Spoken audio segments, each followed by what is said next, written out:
गडचिरोलीला पाठवू का रे तुला? थांब तुझी बदली गडचिरोलीलाच करतो.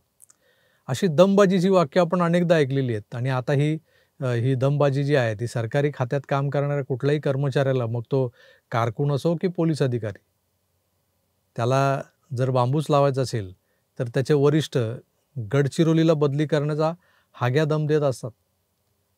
या अशा गडचिरोलीला बदली करण्याबाबतच्या अनेक ऑडिओ क्लिप्सही आपण बऱ्याचदा ऐकलेल्या आहेत. या अशा भीतीदायक गडचिरोलीत असं काय आहे, किंबहुना असं काय होतं की तिकडे ट्रान्सफर झाली की संपलंच बुवा सगळं, असं वातावरण पसरायचं? तर ते होतं तिकडे असलेलं नक्षलग्रस्त जनजीवन. हा भाग नक्षलवाद्यांच्या कारवायांनी सतत गाजत असायचा. सरकारी अधिकारी, पोलीस आणि सशस्त्र दलांचे जे जवान आहेत त्यांना टार्गेट करून उडवलं जाणं हे तर तिकडे नित्यनेमाने व्हायचं. नक्षलग्रस्त भागातून एखादा VVIP मिनिस्टरसुद्धा प्रवास करणं टाळायचा, कारण कोण जाणो अचानक कधी जमिनीत पेरलेल्या सुरुंगाचा स्फोट व्हायचा आणि आपलं गमगच्छ गो व्हायचं. गमगच्छ गो. अशा या गडचिरोलीच्या किंवा चंद्रपूरच्या घनदाट जंगल असलेल्या या भागात नक्षल्यांचा प्रभाव. हे लोक तिथल्या वनवासी लोकांच्या सहानुभूतीवर आपला लेफ्टिस्ट अजेंडा चालवत असायचे.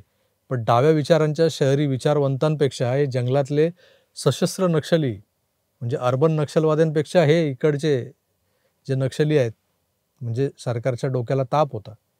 हा नक्षलवाद संपवण्याच्या दृष्टीनं पंतप्रधान नरेंद्र मोदींनी आपले सहकारी, आपले मित्र, मंत्री अमित शहांचा बेदरकार स्वभाव वापरून घेण्याचं ठरवलं आणि त्या दिवसापासून सगळ्याच बाबतीतला बदल हा दिसून यायला लागला.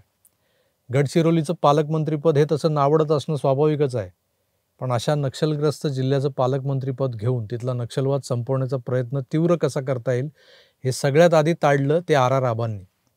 RR पाटील 1999 ते 2014 असा प्रदीर्घ काळ गडचिरोलीचे पालकमंत्री राहिलेले आहेत. पण मधल्या काळात त्या मावा आघाडीचं सरकार असताना काही लोकांच्या डोळ्यात सलणाऱ्या एकनाथ शिंदेंना गडचिरोलीचं पालकमंत्रीपद दिलं गेलं होतं आणि ते त्या जिल्ह्याचा कायापालट करण्यासाठी ऑन फील्ड उतरून काम करत असताना, त्यांना आवश्यक ती सुरक्षा तिथं देणं गरजेचं असताना त्यांचा नक्षल्यांकडून घातपात घडवून आणण्याची योजना आखली गेली होती, म्हणजे त्यांची सुरक्षा काढून घेतली गेली होती. हे सारं गुपित महाराष्ट्रात 2022 साली जे सत्तांतर झालं त्यानंतर उघडकीस आलेलं आहेच. तर मित्रो, गडचिरोलीचा नक्षलवाद्यांचा विषय मी आज तुमच्यासमोर मांडतोय आणि त्यातून भूतकाळातल्या घटनांचा आढावा घेतोय. हे सगळं कशासाठी असं तुम्हाला वाटत असेल तर आजच्या व्हिडिओचं औचित्य हे आहे की महाराष्ट्राचे मुख्यमंत्री देवेंद्र फडणवीस हे आता गडचिरोलीचे पालकमंत्री आहेत आणि त्यांच्या उपस्थितीत गडचिरोलीत अबुझमाड भाग जो आहे त्यातून काम करणाऱ्या आणि नक्षली चळवळीचा कणा मानल्या जाणाऱ्या नक्षलींच्या सर्वोच्च नेत्यानं सोनू उर्फ भूपतीनं त्याच्या 61 सहकाऱ्यांसह शस्त्रांसह आत्मसमर्पण केलं. ही बातमी तशी न्यूज व्हॅल्यूच्या दृष्टीनं मोठी आहे, पण झाकोळून गेली कारण मागच्या 2-3 दिवसांपासून ठाकरे बंधूंच्या मनोमिलनाचे जे इव्हेंट सुरू आहेत त्या गदारोळात हे सारं महत्त्वाचं कुठेतरी मागं पडलेलं आहे. हा जो सोनू उर्फ भूपती नावाचा नक्षलींचा म्होरक्या आहे तो खरं तर नक्षलवाद्यांच्या थिंक टँकचा नेता, ज्याला हे लोक पॉलिट ब्युरो असं म्हणतात. डाव्यांच्या नक्षल चळवळीत पॉलिट ब्युरोला महत्त्वाचं स्थान आहे.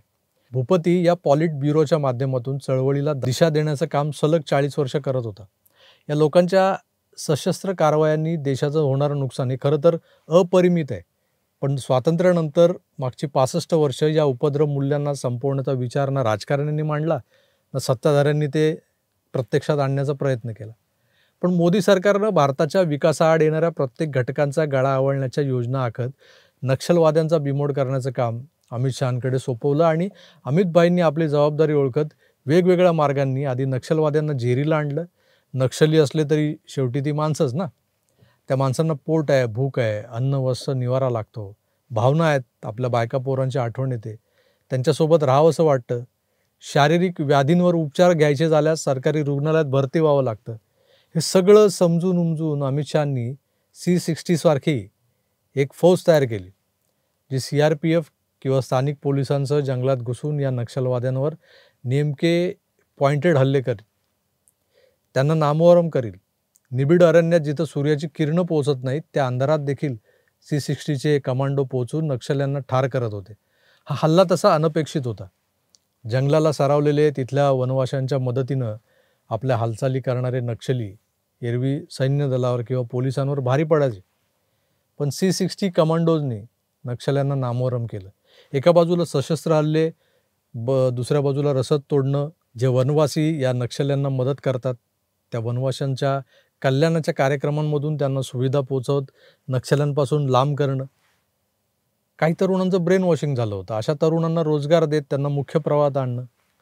हे एका बाजूला होत असताना केंद्र सरकारनं गडचिरोली, चंद्रपूर जिल्ह्यात अनेक नव्या कंपन्यांना आपले प्लांट्स टाकायला निमंत्रित केलं. त्यांच्यासाठी सुविधांचा गालीचा अंथरला.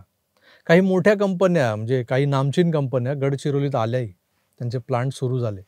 इथं स्थानिकांना रोजगार मिळू लागला आणि हीच गोष्ट वणव्यासारखी जंगलभर पसरली. बरं, ज्यांना आत्मसमर्पण करण्याची इच्छा होती त्या नक्षलींना आर्थिक सहाय्य म्हणजे 5 लाखांपासून 25 लाखांची मदत सरकार करतं. यातून ते भूखंड विकत घेऊ शकतात, घरं बांधू शकतात, माणसात राहू शकतात. आणि तसं होऊ लागलं. व्यवसाय, हे लोक घरं बांधून राहायला लागले, व्यवसाय उभे करू लागले. महत्त्वाचं म्हणजे नक्षल्यांना समाजात सामावून घेत मुख्य प्रवाहात आणण्याचं काम इमाने इतबारे सुरू झालेलं आहे आणि त्याचाच परिणाम म्हणजे भूपतीसारख्या मोस्ट वॉन्टेड नक्षलवाद्याचं आत्मसमर्पण. आता लोक या आत्मसमर्पणामागच्या अनेक कहाण्या सांगतायत की भूपती आणि तारक्का यांच्या प्रेम कहाणीमुळे सरेंडर झालंय वगैरे. तारक्का म्हणजे या भूपतीची बायको. पण बायकोच्या सांगण्यावरून आत्मसमर्पण करण्याइतका भूपती साधासुद्धा नक्षली नाहीये. हा 40 वर्ष सिस्टीमच्या विरोधात, सरकारच्या विरोधात लढत होता. त्याच्या मोठ्या गटाला मागच्या काही महिन्यांपासून गृह मंत्रालयानं टार्गेट करून तो जाईल तिथं त्याच्या मागे C-60चे कमांडो पोहोचत होते. चारही बाजूंनी कोंडी करणं सुरू होतं त्याचं. त्यात या तारक्कानं, याच्या बायकोनं जानेवारीतच देवेंद्रजींच्या समोर आत्मसमर्पण केलेलं आहे. तिचाही वापर संदेशवहनासाठी करून देवेंद्रजींनी या भूपतीला त्याच्या 61 सहकाऱ्यांसह नाकमुठीत धरून सरेंडर व्हायला भाग पाडलेलं आहे. या नक्षल्यांना सरेंडर होण्यासाठी देण्यात येणाऱ्या, त्यांना मिळणाऱ्या सुविधा याही पलीकडे यांना बेळातून बाहेर काढून समोर आणणं हे खरं कौशल्य आहे, जे केंद्रातून अमित शहांच्या सहकार्यानं साध्य करून दाखवलेलं आहे. देवेंद्र फडणवीसांच्या गृह खात्यावर आणि त्यांच्या कार्यकर्तृत्वावर जो अकार्यक्षमतेचा ठपका ठेवला जातो तो अनाठाईच आहे, हे पुन्हा एकदा सिद्ध झालं आहे. पण फडणवीसांचा हा मास्टर स्ट्रोक राज्यातल्या त्यांच्या प्रशंसकांपुढे तर आलाच नाही. इव्हन त्यांच्या आलोचकांपर्यंतही पोहोचू द्यायचा नाही. असा चंग बांधलेल्या चाय बिस्कुटी मीडियानं ठाकरेंच्या घरगुती उत्सवाचा जो काही धडाका लावला आहे स्क्रीनवर दाखवायचा, तो पाहता हा महत्त्वाचा विषय खरंच दुर्लक्षिला गेला आहे असं वाटतंय. त्यामुळे हे जे काही देशाच्या, राज्याच्या हिताचं काम, महत्त्वाचं काम गडचिरोलीच्या जंगलात घुसून पार पाडलं जात आहे, त्यावर बोलायलाच पाहिजे या भावनेतून हा शब्द प्रपंच. यावर आपलं काय मत आहे ते कमेंटच्या माध्यमातून जरूर कळवा. मी तुर्तास इथेच थांबतो. पुन्हा भेटूच, तोवर आपली काळजी घ्या आणि पाहत राहा आपलं आवडतं YouTube चॅनल आकार DG9. धन्यवाद. नमस्कार.